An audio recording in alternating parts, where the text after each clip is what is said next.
Bonjour à tous, ici Patrice Roy du site de formation lecompagnon.info avec une autre formation cette fois-ci concernant les bases de données Access. Il est possible que vous avez vu quelques-unes de mes vidéos sur Access auparavant, mais il y a très peu de personnes qui ont vraiment vu une base de données Access en opération.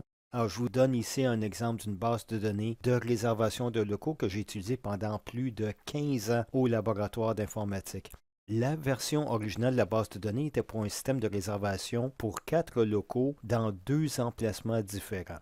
Il y a eu un déménagement, on a regroupé ces laboratoires-là en un seul grand laboratoire. Il y a eu des additions et il y a maintenant 11 locaux qui sont à gérer pour les réservations. Alors, on dépasse de loin le 4 qu'on avait auparavant et ça a apporté des changements importants à la base de données avec le temps. Ici, je vais vous montrer le résultat final, mais avant d'aller plus loin, je veux vraiment vous montrer la structure. Voici la structure de la base de données. Alors, premièrement, je devrais dire que je n'ai pas commencé la base de données. C'est un de mes collègues qui a eu la mission de commencer la base de données et j'ai repris par la suite et amélioré le système. Mais regardons qu'est-ce qu'on avait initialement. On avait l'occupation des professeurs, mais on n'y utilise plus maintenant. On a la liste des professeurs qui font la réservation ou enseignants si vous préférez. Et avec ces informations-là, on fait la réservation, on prend les informations sur la réservation. Et ensuite, on prend ces réservations-là pour les rentrer dans le calendrier des formations.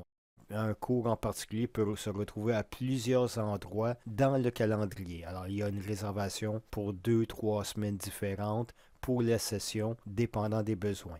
Et ensuite, on termine avec les informations sur les salles qui sont dans le calendrier et les informations générales sur celles-ci. Ah, c'est ce qu'on utilise ici. Et on voit ici qu'on a une clé primaire qui est composée de plusieurs champs.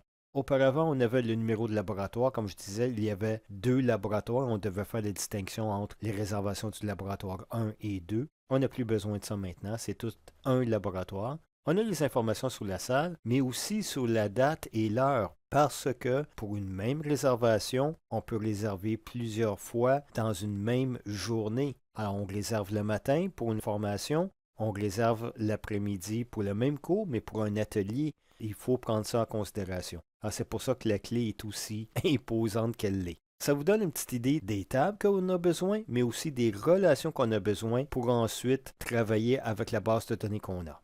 Revenons maintenant à notre base de données comme on la voit. Alors, initialement, quand on ouvre la base de données, ça ouvre un fichier macro qui s'appelle AutoExec qui nous ouvre le formulaire principal. Et c'est qu'est-ce que nous avons ici.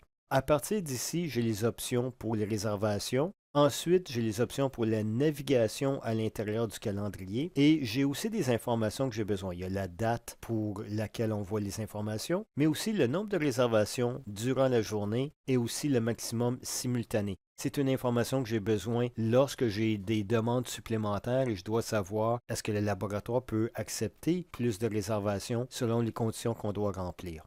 Cela me permet de naviguer à travers le calendrier et de regarder qu'est-ce qu'il y aura demain, la semaine prochaine ou le mois prochain, juste en appuyant sur une touche. Et à l'intérieur d'une seconde, je vois exactement qu'est-ce que j'aurai pour la journée au complet.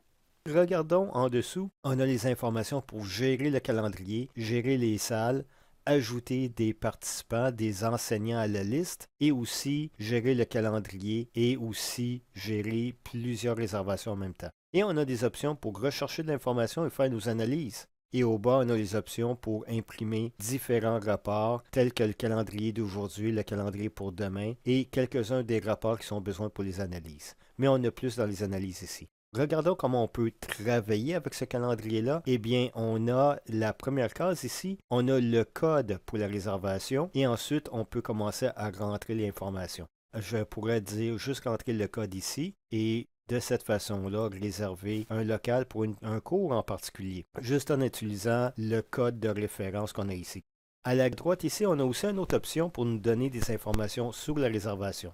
Est-ce que c'est un cours où on a besoin d'intervenir? Les techniciens ont besoin d'apporter un changement avant le cours. Est-ce qu'il y a un examen dans la salle et on a besoin de préparer la salle ou on n'a pas besoin de préparer? Ensuite, on a d'autres types d'informations telles que la salle n'est pas disponible, qu'on a en jaune ici. On a eu un examen il faut remettre la salle en mode d'opération et ça prend un certain temps. Alors, on se donnait une marge de manœuvre ici. Et on a d'autres informations concernant d'autres types, les réservations des séminaires informatiques ou d'autres événements qu'on doit gérer. Alors, on a un code de couleur pour ça et facilement, en lisant ici, on peut voir quel type d'intervention qu'on doit faire. Mais on peut aussi réserver d'une autre façon. Alors, disons que j'ai déjà une réservation ici. Je vais prendre ma liste des réservations. Alors, on va prendre celui-ci. Et je veux réserver dans la salle DSM 960 pour l'après-midi. Je peux aussi réserver pour plus de périodes. J'ai déjà quelques modèles prédéterminés. Et je vais appuyer sur Confirmer. Oui, je confirme. Et je sors de là. Et voilà, ma réservation a été ajoutée. C'est une façon très facile de trouver la bonne réservation et de l'entrer à travers la liste et pour plusieurs périodes en même temps. Si j'ai une nouvelle réservation, alors à ce moment-là, je viens ici. Il faut premièrement que j'indique pour quel professeur. Et ensuite, je peux rentrer le cours, on va dire, on va faire ça rapidement, le groupe 99, et on a 10 étudiants. Et ensuite, on peut même écrire la session, été, automne, hiver, quel logiciel qu'ils ont besoin. Bon, on va mettre un MS Office, et on peut se tenir à ça. Là, je conserve les informations, et maintenant, je peux immédiatement les utiliser ici, ou je peux utiliser l'option Nouvelle réservation, et elle est ici. Je peux l'ajouter, on va dire justement la 9,80 est disponible. Parfait, 9,80 est disponible pour le matin. On confirme. Et voilà, c'est rentré. Alors, c'est comme ça que je gère les réservations. Et avec un calendrier comme ça, je suis capable de voir les 11 salles d'un seul coup. Et je peux vous dire que les premières versions ne me permettaient pas de faire quelque chose comme ça parce que tout simplement les écrans étaient plus petits. Et avec l'aide d'un de mes collègues, j'ai été capable de modifier ceci. Et ce formulaire principal-là en fait 11 sous-formulaires, une pour chacune des salles qu'on doit gérer dans le laboratoire. Et on a toutes les informations à un seul et même endroit, ce qui est très facile maintenant pour gérer. L'ancienne version ne me permettait pas d'avoir une vue aussi grande que ça parce que tout simplement, il n'y avait pas assez d'espace pour afficher toutes ces informations-là de façon lisible. Il y a juste un autre élément que je veux regarder, c'est l'analyse. Avec le temps, on me demandait de faire de plus en plus d'analyses complexes. Et j'avais une dizaine, quinzaine de requêtes différentes pour gérer les choses, pour différentes périodes, pour différents besoins, mais je voulais tout regrouper à un seul et même endroit.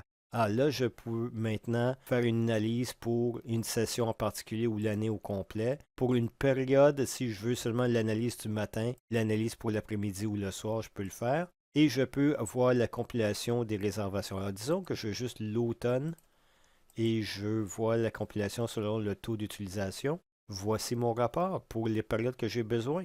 Et ça règle mon problème facilement. Alors ici, j'ai les informations septembre, octobre, novembre et voici pour décembre. Et je peux imprimer ceci, le remettre à mon patron. Et ouf, j'ai fini mon travail. Au lieu d'avoir à continuellement revenir ici. Quel est le maximum dans les salles? Est-ce qu'il y a des cours qui arrivent en même temps ou des cours qui ont besoin d'un même logiciel en même temps? Et là, je pourrais faire une recherche là-dessus. Aussi faire d'autres types d'analyses qui sont ici très facilement. Tout ce que j'ai à faire maintenant, considérant les informations de base, mes requêtes prennent les informations de ce formulaire et j'ai juste appuyé sur un bouton pour générer le résultat. Regardez ici pour chacun de mes cours, combien de réservations et combien d'heures ils ont pris durant la période de recherche. C'est aussi simple que ça maintenant. Je peux imprimer le tout, le mettre dans un rapport et j'ai fini mon travail. Alors, la section analyse, maintenant, est beaucoup plus facile à utiliser, mais ça m'a pris du temps à préparer et développer les requêtes. Certaines de ces requêtes-là étaient un peu plus complexes que les autres. Vous pourriez croire que toutes ces analyses sont superflues ou inutiles, mais en fait, c'est tout à fait le contraire. Elles nous permettaient de mieux gérer les ressources qu'on avait dans le laboratoire. Et regardons ce que d'autres laboratoires ont utilisé. Ils utilisaient Microsoft Excel pour gérer leurs réservations. Quelque chose similaire à ceci pour être capable de gérer les réservations. Mais ceci est une opportunité manquée. Ils n'utilisaient pas le bon outil, ils n'utilisaient pas la bonne application et ne pouvaient pas faire une analyse en profondeur avec toute la masse de données qui leur était donnée. Et donc, c'était une opportunité manquée d'analyser et de permettre de mieux gérer les ressources de leur laboratoire. J'espère que vous avez apprécié ce petit survol d'un système de réservation qui fonctionne avec Access.